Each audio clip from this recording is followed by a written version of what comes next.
2016ஆம் ஆண்டில் அப்போதைய மத்திய பாஜக அரசு பணமதிப்பிழப்பு நடவடிக்கையை அமல்படுத்தியது.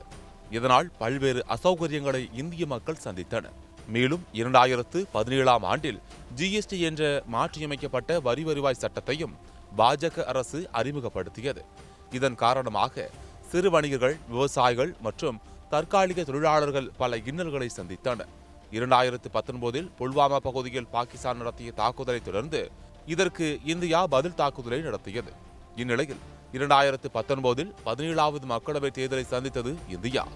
இந்தியாவின் 28 மாநிலங்கள் மற்றும் 7 யூனியன் பிரதேசங்களைச் சேர்ந்த 543 மக்களவை பிரதிநிதிகளை தேர்ந்தெடுக்க இந்த தேர்தல் நடத்தப்பட்டது. இந்த தேர்தலில் வாக்களிக்க 91.19 கோடி பேர் தகுதி பெற்றிருந்தனர். 543 இடங்களுக்கு 673 கட்சிகளின் வேட்பாளர்கள், 3461 சுயேட்சைகள் உட்பட 8054 பேர் போட்டியிட்டனர். தேர்தலில் 726 பெண் வேட்பாளர்கள் போட்டியிட்டனர். நாடு முழுவதும் 10.35 லட்சம் வாக்குப்பதிவு மையங்கள் அமைக்கப்பட்டது. 2019ஆம் ஆண்டு ஏப்ரல் 11ஆம் தேதி முதல் மே மாதம் 19ஆம் தேதி வரை 7 கட்டங்களாக தேர்தல் நடைபெற்றது. இந்த தேர்தலில் 22.3 லட்சம் வாக்குப்பதிவு யூனிட்டுகளும், 16.3 லட்சம் கட்டுப்பாட்டு யூனிட்டுகளும், 17.3 லட்சம் விவிபேட்களும் பயன்படுத்தப்பட்டது. அதுவரை நடத்தப்பட்ட மக்களவைத் தேர்தல் வரலாற்றில் அதிகபட்சமாக இத்தேர்தலில் 67.4% வாக்குகள் பதிவானது. அதாவது முந்தைய தேர்தலை காட்டிலும் 0.96% அதிகம்.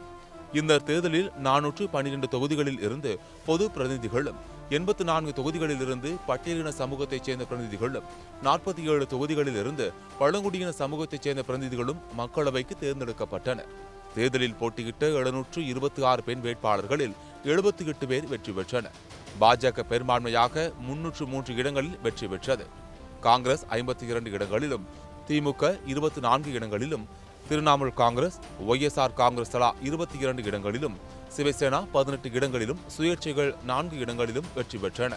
தேர்தல் முடிவில் பாஜக தனி பெரும்பான்மையுடன் மீண்டும் ஆட்சியை அமைத்தது. 2வது முறையாக நரேந்திர மோடி பிரதமராக பொறுப்பேற்றார். எதிர்க்கட்சி தலைவருக்கான 10% மக்களவை இடங்களில் எந்த ஒரு கட்சியும் வெற்றி பெறவில்லை என்பதால் தற்போது வரை எதிர்க்கட்சி தலைவர் இல்லாமலேயே உள்ளது இந்திய மக்களவை. கால் நூற்றாண்டுக்கு பிறகு தனி பெரும்பான்மையுடன் ஒரு கட்சி ஆட்சி அமைத்தது என்கின்ற வரலாற்றை படைத்தது பாஜக.